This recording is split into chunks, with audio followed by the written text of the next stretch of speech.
Hi, Squad! Welcome back to Crime Squad Podcast. I'm your host, Natasha, coming at you from London, Ontario, and bringing you weekly episodes about Canadian true crime cases, both solved and unsolved. This episode is actually going to be a multi-parter because this has just so much content to cover off. I will release the parts every couple of weeks, but I'll update regular case content outside of this series weekly as usual. The series will be called The Devil's Playground, and it's about the Elgin-Middlesex Detention Centre, also known as EMDC or Exeter Jail. This facility is in, yes, you guessed it, my hometown of London, Ontario. And actually, it's about a block away from where my grandmother lives, so I do drive past this location often. Squad, while you know I don't get into gratuitous violence, unfortunately this episode is going to contain details of violence, and it is a particularly heavy episode. I will always warn you when I'm going to get into details that might not be for everyone's ears, so I have your back. Be sure to subscribe and rate Crime Squad Podcast so you don't miss any of my weekly uploads. I will, of course, post media content related to this episode on my Instagram at Crime Squad Pod, as well as my website, which you can access through the link in my Instagram bio. All right, Squad, let's get into today's episode. Innocent until proven guilty is a phrase most of us have heard before. This is the way the court system is supposed to work, after all. And let's say, if we were the accused, we would assume we have the right to a fair trial, including appointed legal assistance if we cannot afford one on our own. While our assumption wouldn't be wrong, we're missing a big piece of the puzzle here. And that's what happens from the time you're arrested and remanded into custody and the time you appear in court.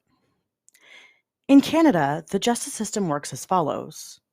When a person is accused of a crime, they can be granted bail. Being granted bail means they are released from custody and stay out of jail while their case moves through the justice system. When a case makes its way through court, it can be a lengthy process, sometimes over a year. Under the criminal code, a person has the right to a bail hearing within 24 hours of their arrest if a judge or justice of the peace is available, or if not available, one as soon as someone becomes available. If certain conditions are met, the person can be granted bail. It's up to police officers and prosecutors to make a case regarding why the accused should not be granted bail in most cases. For certain offenses, however, such as, but not limited to, murder or an offense against an intimate partner, it is up to the accused individual to convince the court to release them from custody. And this would obviously be denied if the judge feels the accused would interfere with the safety of the public. Another element of bail is that most times the accused will require something called a surety.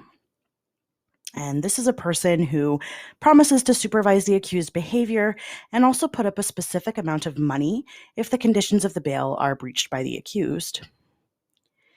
The main reasons for bail to be denied tend to be based on the criminal record of the accused. If the accused is believed to pose an ongoing risk to the public, or if problems with the bail plan, like not having a suitable place to live or not having someone who can step up and act as a surety. And what happens if you're denied bail? Well, you're remanded into custody until your case is before the courts. And as mentioned, this can take many months, if not a few years, to happen. If you're arrested and brought to London, Ontario, you're likely to be housed at the Elgin-Middlesex Detention Centre, also known as EMDC for short. How many people are really denied bail, though? According to a study conducted in 2020, in Canada, 77% of inmates in detention centres were legally innocent and awaiting their trial. That number is staggering, 77%. Now imagine you're sent to EMDC to await your trial, but there's a problem. You might actually die in the detention center. Okay, squad, let's get into today's episode.